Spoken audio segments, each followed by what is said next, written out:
बिस्मिल्लाहिर्रहमानिर्रहीम। मैं हूं ज़ीशान बख्श और आप देख रहे हैं मेरा ऑफिशियल यूट्यूब चैनल। नाजरीन, अगर चैनल को सब्सक्राइब कर लिया तो आपका शुक्रिया, और अगर नहीं कर सके तो चैनल को सब्सक्राइब करके बेल आइकन ज़रूर प्रेस करें। पाकिस्तान में इस वक्त जो बहस चल रही है वो पाकिस्तान की मुसल्लह अफवाज के सरबराह के एक्सटेंशन या नए चीफ़ की तकर्री के हवाले से सियासी जमातें कुछ दबे लफ्ज़ों में और कुछ खुले लफ्ज़ों में अपना अपना मौक़िफ़ दे रही हैं।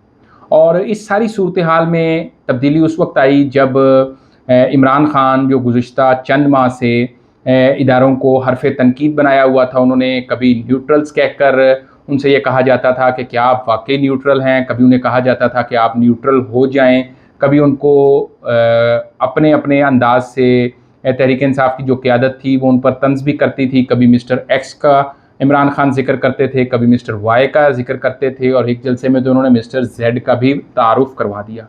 लेकिन फिर ऐसा क्या हुआ कि इमरान खान ने सारी सूरत हाल को यकसर तब्दील किया और ख़ुद ही मौजूदा आर्मी चीफ़ की एक्सटेंशन की बात करके इस सारी सियासी बहस को एक नई जानिब मोड़ दिया। अब मुस्लिम लीग नून जो गुज़िश्ता 4 माह से बड़े कंफर्टेबल ज़ोन में थी, क्योंकि जितने भी केसेस बन रहे थे वो तहरीक इंसाफ की क़यादत ख़ास तौर पर इमरान खान और उनके करीब मौजूद अफराद के ख़िलाफ़ थे, तो मुस्लिम लीग नून काफ़ी पीसफुल मोड में थी और उनकी पूरी जो तवज्जो थी वो नैब के अंदर अपने मुकदमात को ख़त्म करवाने में, नैब के कानून में तरमीम पर, EVM को ख़त्म करवाने पर और दीगर कामों पर थी जो इमरान खान ने 3.5 साल में किए थे। लेकिन इमरान खान के एक टीवी इंटरव्यू में, जिसमें उन्होंने वाज़े अल्फाज में कहा कि क्योंकि मौजूदा जो हालात हैं इसके अंदर जो आर्मी चीफ़ है उनकी एक्सटेंशन हो जानी चाहिए और उनको इस हवाले से कोई एतराज़ नहीं, और वो हर किसी से बैठकर बात करने को तैयार हैं। लेकिन इलेक्शंस पर, अगर इलेक्शंस की डेट दे दी जाती है तो फिर बाकी मामलात पर भी बात हो सकती है। उनका ये भी मौक़िफ़ है कि जहाँ हुकूमत का जब इक़्तिदार ख़त्म हो रहा हो तो नए आर्मी चीफ़ की तकर्री की बजाय मौजूदा आर्मी चीफ़ को एक्सटेंशन दी जाए, ताकि नई जो हुकूमत जो भी बनाता है वो अपना ये हक़ इस्तेमाल करे और अगले आर्मी चीफ़ की तकर्री करे। नाज़रीन, बड़ी दिलचस्प सूरत हाल है। इमरान खान का यू टर्न कहें, हिकमत अमली कहें या अपोजिशन को फंसाने का एक जाल कहें, इमरान खान ने 1 माह के अंदर 3 मुख्तलिफ नैरेटिव अपनाए हैं। सबसे पहले उन्होंने फ़रिया अदरीस को एक इंटरव्यू में बड़े कैटेगोरिकली अल्फाज में कहा, एक तवातर से रजीम चेंज ऑपरेशन के बाद से वो न्यूट्रल्स तनकीद करते आए हैं इदारों पर, लेकिन फिर यकायक इमरान खान का ये कहना कि आर्मी चीफ़ का जो तकर्रुर है वो हुकूमत वक्त का इख्तियार है और उनको इस पर कुछ लेना देना नहीं, मौजूदा हुकूमत जिसको चाहे इदारों की सरबराही जो है वो सौंप दे।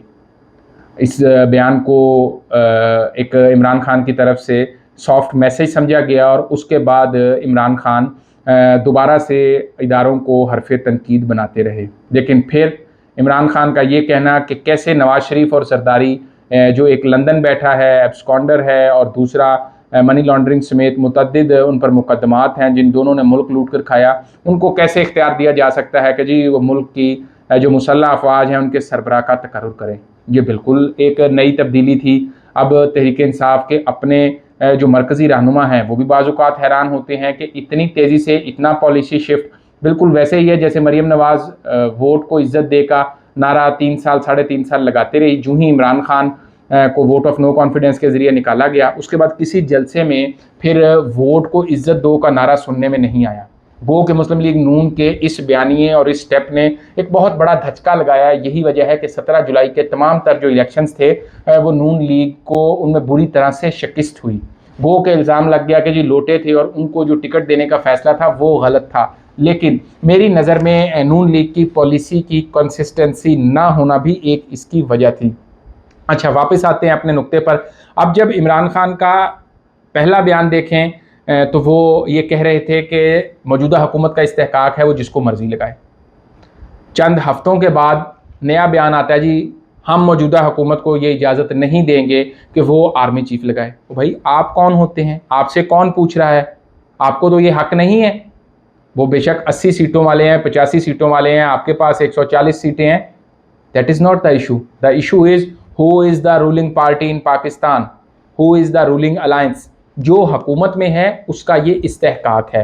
हाँ, म्यूचुअली आप बैठ जाएं, इदारों के साथ बैठ जाएं। अगर इदारे कंटिन्यू करना चाहें और आप सब उनको कंटिन्यू करवाना चाहें तो मुल्क के वसी तर मफाद में इसमें कोई हर्ज नहीं है। लेकिन जब इमरान खान ये कहते हैं कि जी हम इजाज़त नहीं देंगे, उसके बाद एक नई बहस शुरू हो जाती है और फिर यही बहस आगे चलते चलते 2 रोज़ कबल इमरान खान का जो आखिरी इंटरव्यू आया है उसमें उन्होंने फिर नई बात कर दी कि जी हम एक्सटेंशन पर तैयार हैं।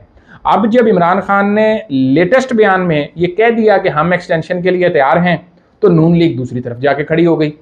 कल तक जो नून लीग इस हवाले से तावीलें देती थी, जवाब देती दिखाई देती थी कि मुल्क के जो हालात हैं, सैलाब की तबाहकारियाँ हैं, मशरकी बॉर्डर पर हालात ठीक नहीं हैं, मुल्क की इकॉनमी नीचे जा रही है, यही जनरल कमर जावेद बाजवा थे जिन्होंने IMF के साथ मामलात को सेटल करवाया, जिन्होंने खलीजी ममालिक और अरब ममालिक से हमारी पेमेंट्स को डेफर करवाया, जिन्होंने पाकिस्तान के लिए फ़ंड्स इकट्ठे किए। पाकिस्तान की मईशत जो हमारे हुक्मरानों के बायस सियासी अशराफिया की गलत पॉलिसियाँ मैं कहूँगा कि बायस बुरी तरह मुतासर हो रही थी और मुल्क दिवालिया होने के करीब हो रहा था। ये क्रेडिट जनरल कमर जावेद बाजवा को जाता है जिन्होंने बड़े ही एहसन अंदाज में अमेरिका से लेके मशरिक तक और फिर सऊदी अरब से लेके खलीजी ममालिक तक तमाम का दौरा किया और अपने वफूद भेजे, बिल वास्ता और बिला वास्ता राब्ते किए और पाकिस्तान को आज इस कंडीशन में वापस लाए कि पाकिस्तान को IMF का पैकेज भी मिल चुका है, जो अरब ममालिक की पेमेंट्स थी उनको भी कुछ अरसे के लिए डेफर कर दिया गया, साथ ही साथ मुल्क के अंदर जो डॉलर की बढ़ती हुई कीमत थी वो भी किसी हद तक उसमें कदरे इस्तेहकाम आया है। तो ये सारी चीज़ें नून लीग ये फ़वाइद गिनवाती थी कि कमर जावेद बाजवा जो मौजूदा आर्मी चीफ हैं उनको एक्सटेंशन मिलनी चाहिए। अब कमाल कुदरत देखें, जो मुखालफत कर रहा था आज वो कह रहा है कि जी एक्सटेंशन देने में कोई हर्ज नहीं है। तो पहले ख्वाजा आसिफ साहब ने कहा जी आर्मी चीफ लगाना हुकूमत का क्योंकि इस्तेहकाक है तो हम तो आर्मी चीफ लगाएंगे, जो भी मेरिट पे आएगा, जो भी सीनियर तरीन जनरल होगा हम उसको आर्मी चीफ बनाएंगे। ठीक है, आप बना सकते हैं, आपका इस्तेहकाक है, इमरान खान की राय हो सकती है लेकिन इमरान खान का इस्तेहकाक नहीं है। लेकिन फिर दूसरी तरफ शाहिद खाकान अब्बासी ने अगले ही रोज़ एक और इंटरव्यू में कहा कि आर्मी चीफ की एक्सटेंशन का हम सोच भी नहीं रहे। अब मैं क्या कहूँ, सीनियर पार्लियामेंटेरियंस हैं, वो खुदा के बंदो किसी एक नुक्ते पर तो इकट्ठे हो जाओ।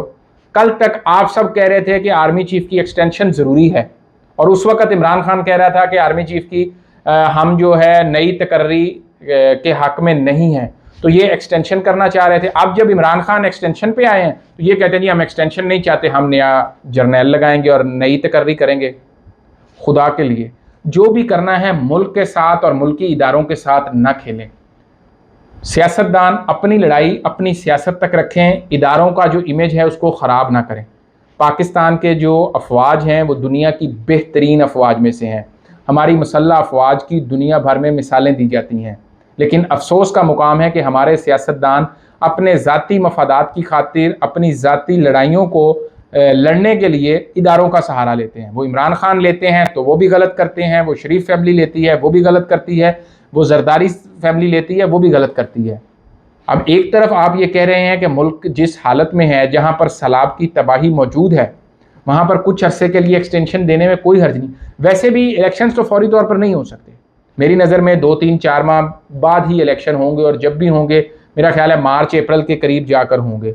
तो इस दौरान अगर सैलाब मुतासरीन की मदद करनी है, उनको रिलीफ देना है, तो फिर यकीनी तौर पर जो मौजूदा गवर्नमेंट है इनको चलने देना चाहिए और इस हवाले से अपनी हिकमत अमली तरतीब देनी चाहिए। लेकिन अगर आप कहें कि जी हमारी हिकमत अमली कुछ और है और हमने इनको नहीं चलने देना, तो फिर यकीनी तौर पर मुश्किलात आपके लिए भी हैं, मुश्किलात सियासी जमातों के लिए भी हैं और आने वाले दिनों में ये पाकिस्तान के लिए भी ये चीज़ मुश्किलात का बायस बनेगी। लेकिन 28 नवंबर से अब वक्त कम रहता जा रहा है, जो भी फैसला करना है हुक्मरान इत्तेहाद को, इमरान खान को और हमारी फ़ौजी क़यादत को, सबको चाहिए कि एक पेज पर बैठकर इदारों की इज़्ज़त व वक़ार पर किसी भी किस्म का समझौता किए बग़ैर अपनी अपनी अना को एक तरफ रख कर पाकिस्तान के वसी तर मफाद में फ़ैसला करें, ताकि पाकिस्तान जो है वो दुनिया के अंदर अपना जो वक़ार है वो भी बरकरार रखे, हमारी जो मईशत है उसमें भी बेहतरी आए और पाकिस्तानी आवाम जो है इस वक्त महंगाई की चक्की में पिस रहे हैं, उनके भी हालात में कुछ बेहतरी आए। अपना दोस्तों और चाहने वालों का बहुत ख्याल रखें। अल्लाह हाफ़िज़।